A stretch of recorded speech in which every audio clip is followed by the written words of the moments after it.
Welcome to Rauta's Underground Trio. Once again, 3 different releases from 3 different parts of the world, but this time one genre, black metal. So these are all very comparable to one another. First, alphabetical order, a quick look, then from worst to best with reviews.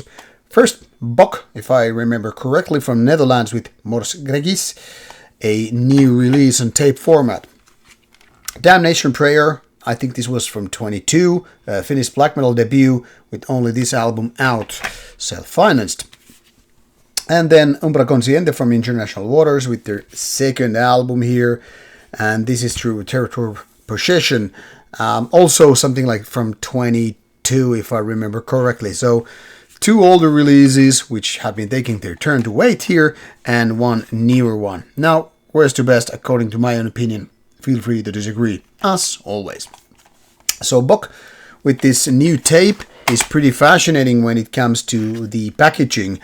First of all, you have this pro tape with nice glossy sleeve, lyric sheet included. And mind you, this is obviously not so much given with these kind of tapes these days. I mean, a lot of even pro tapes don't have like nothing else but very simplistic J card with no lyrics whatsoever. So it's almost like, why do you even want to do a tape if it's not gonna include anything special? And by special I really mean things like lyrics. This actually goes like this, but it's removable, and as you can probably see, this is copy number 5 out of 50. So hand numbered copies, limited edition, and as far as I could tell from the correspondence with the given band or artist, these are all unique copies, so all different covers and all. Gotta really highly respect and understand this kind of a value for releases. I mean, tape is not exactly fascinating stuff, but when you get this kind of unique copies, yeah, it's pretty wild. I'm not, however, a fan of tape, so this wouldn't be my cup of tea. I don't even collect tape, so I'm putting this, passing on to a friend and all. But musically, Bok is an interesting thing. Now, I made a small error before making this video while listening to this album, because I was actually accidentally listening to the previous tape. Now, it works for the favor of this release, because now I get to compare the stuff. That was more like black metal combining synth music, so kind of a weird Bershamish hybrid in the sense, like first you do black metal, pretty interesting stuff, and then the synth stuff, which feels like a letdown. Now, when I moved on to this Gregis, I gotta say I was slightly disappointed. First of all, there are lots of too lengthy tracks, which is not working for the favor of the band. And secondly, now it seems more like moving on from that rather pure blood black metal with synth elements to something that is almost like black death metal kind of a thing.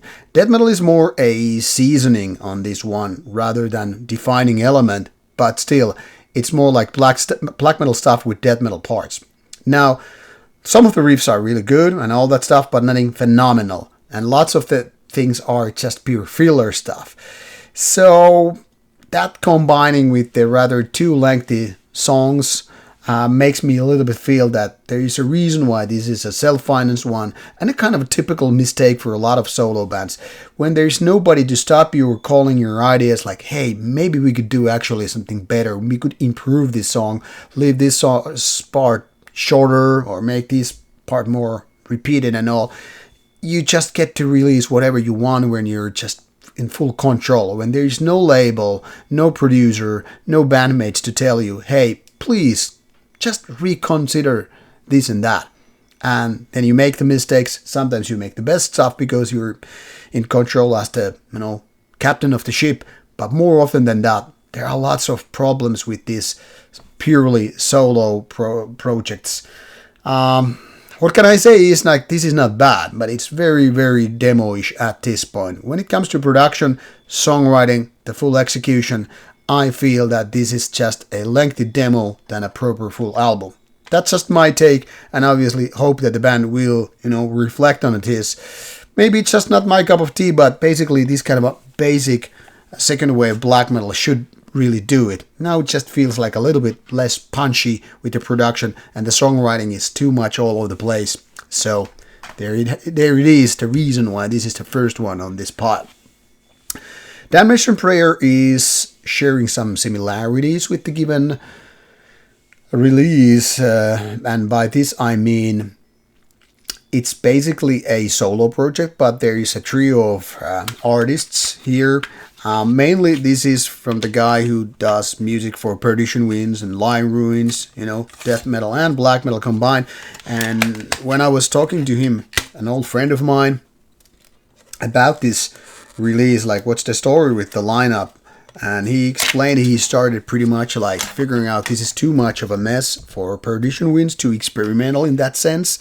But he recruited a known vocalist and drummer for this one, so that's why this is a trio, even if songwriting-wise it's the main man doing pretty much all the stuff, except for the vocals and drums. Now, this started around 2019, and then when the story kind of began, but it took a few years to figure out the songwriting, and then of course the production and everything. So it took a few years before this was released, and self-financed, by the way, because the band guy said he's not really that interested to work with all the labels and see the hassle through, because this is not kind of stuff that you are gonna see live. That's the focus with the other bands. So musically, Damnation Prayer is about 40 minutes plus music with 4 lengthy songs. Once again, some of the songs are really good with the riffs and all. Then there are lots of filler parts and something that is pretty decent but not exactly great. And once again, I'm complaining exactly the same thing as with Bok. Some of these songs are just overextending their stay, you know, overwhelming, you know. The point here is there are lots of, you know, riffs which could work better if there was a little bit more repetition and if their songs were more compact rather than just going into places. But getting this idea that this is more, in a way, more experimental in the sense of, you know, becoming this one-man project where you kind of feel that you're going into different direction than your so-called main bands. I mean, I get it. That's something that, you know, we could call a guitarist syndrome. Sometimes guitar players tend to love too much of their own ideas and just playing and jamming with the instruments, then that they kind of forget what it is really to do something like a really good song that kind of sticks to the territories, doesn't become too lengthy or whatever, just focus. And that's a little bit something that is missing from this one. Don't get me wrong, the vocals are pretty good. I know the vocals from a couple of other bands. Production-wise, it's pretty solid, but the songwriting could be more focused.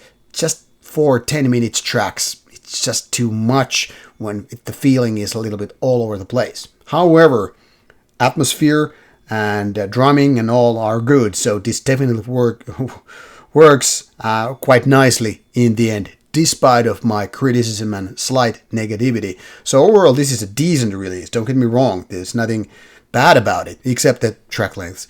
But you know, when you just put the plus and minus things, you know, pros and cons together and figure it out if it's more good or bad, definitely the good side of things. And that's why this is not the first one in this worst to best kind of a thing. And winner, not by a mile, but also not by an inch, is Umbra Conscientia from Costa Rica and Germany.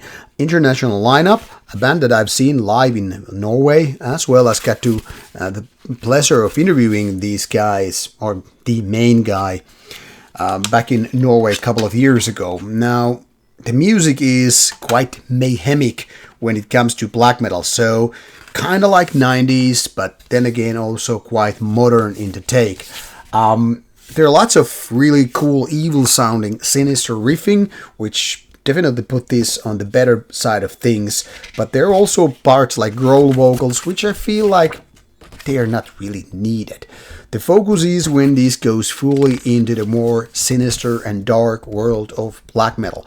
When it goes outside that box, you know, it feels like they are slipping. Slightly, but slipping.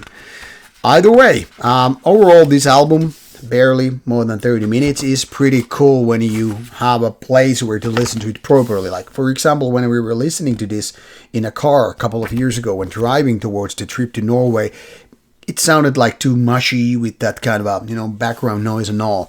But now at home, you know, properly getting time to just listen to it without background ambience and all, yeah, it's actually good and evil sounding, much like they were live. So what can I say is that this is a good album, but would still kind of require those killer songs to begin with. There's lots of really great riffs though, so it's just a matter of happening, I guess. So clearly for me in this particular episode, the winner of it all. Now obviously I want you to check this one out and rest of the albums as well if you like, and also give a go to the interview if you feel like you're interested to know more about this band. Now links are always included in the description box, so start listening to the bands, and if you can find it, try YouTube search function in case these are not available in your favorite streaming services. Off you go and enjoy.